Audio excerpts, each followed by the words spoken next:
Hello everyone. So I'm about to eat lunch, but I wanted to share something really quick that I think is so important to share. And that is, it's okay to kindly shut down a triggering or toxic conversation. So let's get right into it. My name is Charrese. Welcome to my channel, Gracefully, Charrese.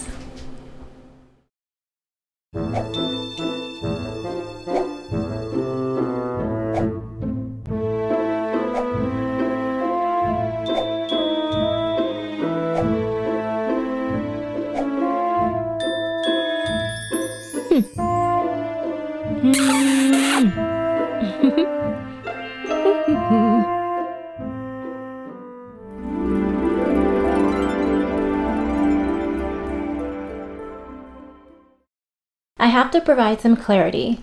There are some very uncomfortable conversations that are super important that we must have in this life. So I'm not talking about that. What I am talking about is this. I'm talking about moments where someone is asking you questions or very personal questions about your life, about your personal life, or maybe they're just commenting on it, or maybe it's something that they're curious about, or maybe it's just a topic that's come up. Maybe it's something that they saw on TV or heard, and for whatever reason, and you have a right to your feelings, it's triggering for you, it's hurtful, or it's something that you'd rather not discuss for your own personal walk and your own personal reasons. As a Christian, I'll say sometimes there are just certain things that you just want to talk about, just you and God. However, once this person knows, or perhaps they already know, that the topic is not a topic that you would prefer to discuss at this time or at all, or maybe it's something that's really triggering to traumas or a heartbreak. Once they know this or already know this, they still have a disregard or total disregard for how you are feeling. Now, sometimes, people saying triggering things, a lot of the times it's not intentional. Sometimes it is intentional. In my own narcissistic family system, I do have people who say things and they will do things intentionally because they're cruel, because they want to get a reaction out of you, or because they are just plain sadistic. And they enjoy seeing people squirm, seeing people be fearful, or seeing people hurt or be humiliated. And sometimes they actually enjoy inflicting these emotions, inflicting the humiliation, the fear, the pain, the hurt, the squirming. And so they will say things on purpose, okay? So whether intentional or not, these are the types of moments that I'm talking about and that I'm saying to you right now. It is okay to walk away. It is okay to hang up the phone. You know what? I'm done with this conversation. Have to go. I'll say this as a Christian. God bless you. Bye. It's okay to exit those conversations. So I just wanted to provide some clarity here. Firstly, if you hear any sounds of the refrigerator running, I apologize, but I just really had to share this.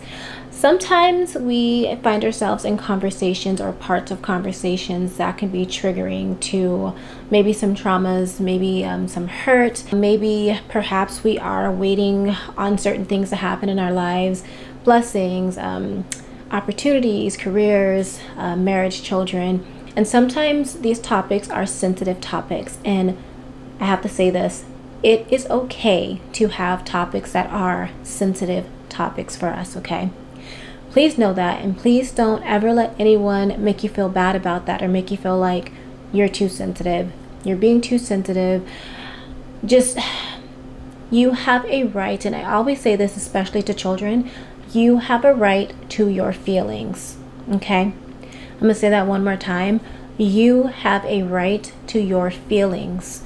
You have a right to your emotions. You have a right to feel the way you feel about certain topics. No one can take that from you, no matter how much they try, okay? Feel what you feel. Just don't let it overtake your life. I just recently spoke to somebody, and I don't mind answering simple questions. Sometimes if it's a sensitive topic, I might just be very vague, very basic, but then I'll let them know, that's a sensitive topic.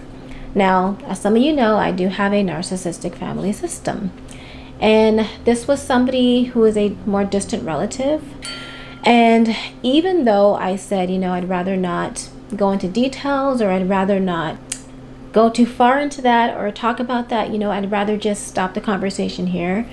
They went on to push the issue, start laughing at me. Instead of listening to what I was saying and what I was expressing, they proceeded to try to tell me what they think I mean.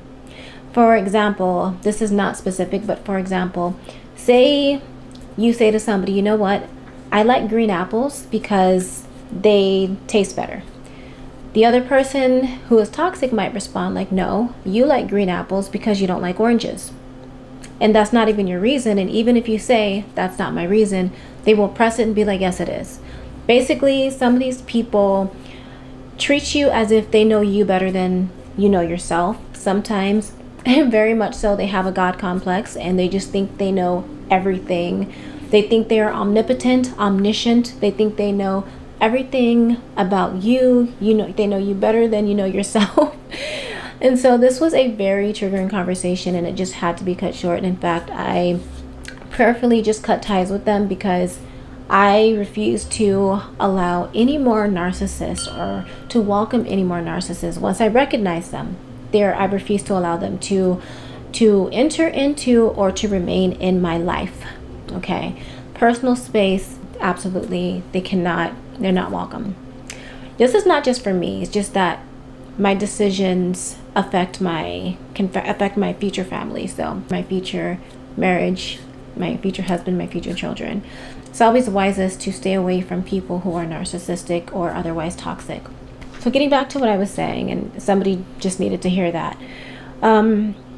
If something is triggering, you have a right to say, you know what, I don't want to talk about that. And that should be okay with that person.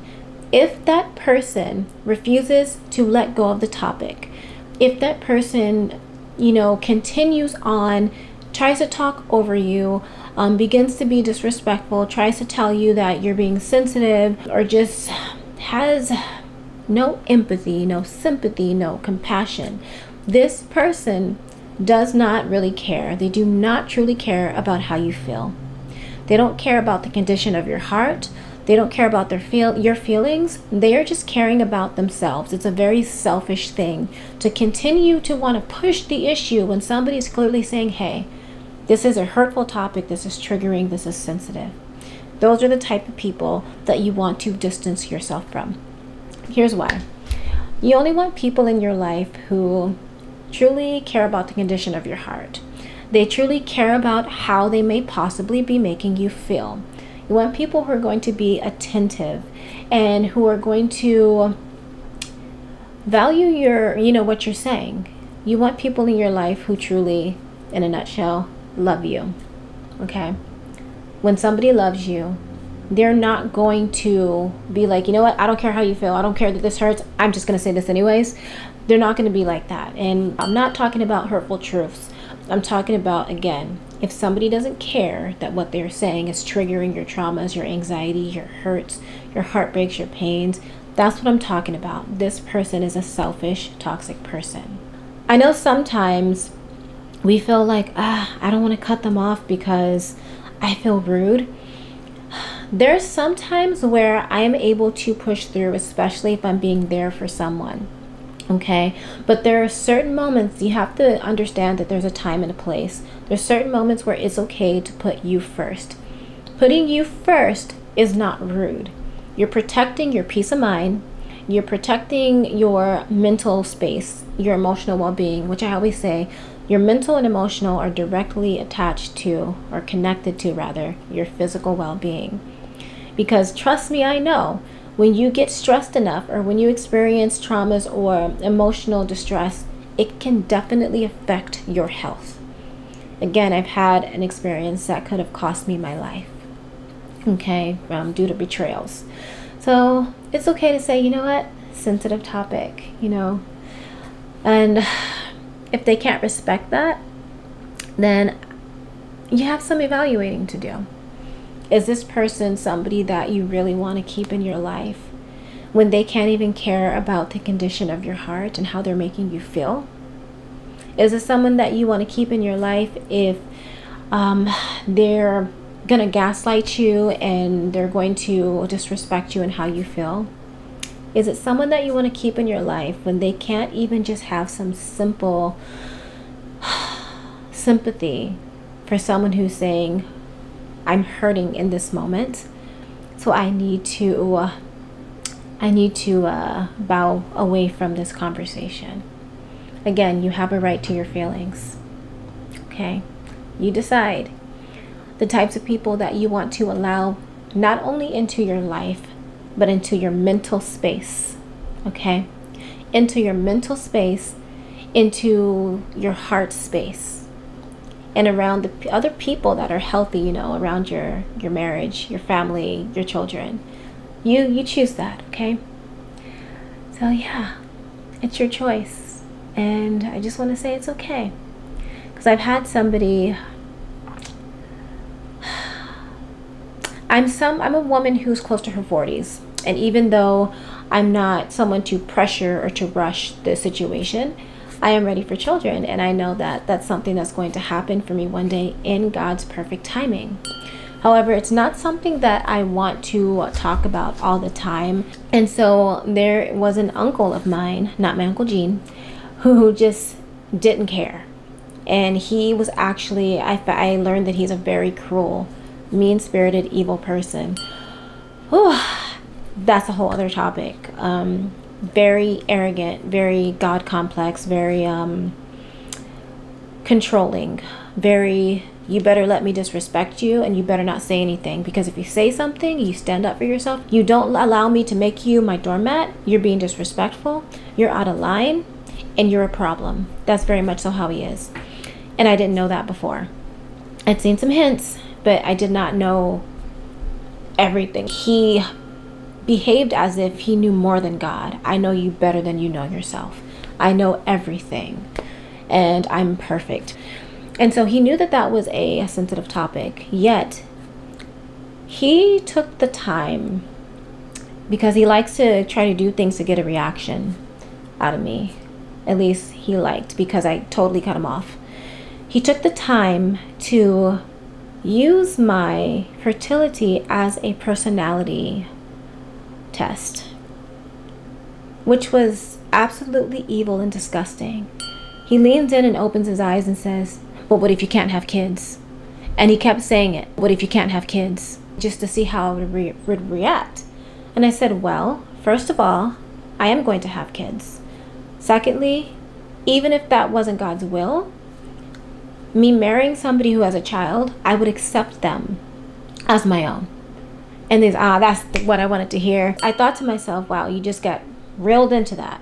My response should have been, that's totally inappropriate for you to say to me, especially knowing that it's a sensitive topic, and I should have walked away. This leads me to my last point. If somebody refuses to leave a topic alone after you have shared with them that it's hurtful, it's triggering, it's sensitive, if you're on the phone with them, it's definitely okay to say, you know what, I have to go. I'll talk to you later, or not. Sure, up to you, and hang up.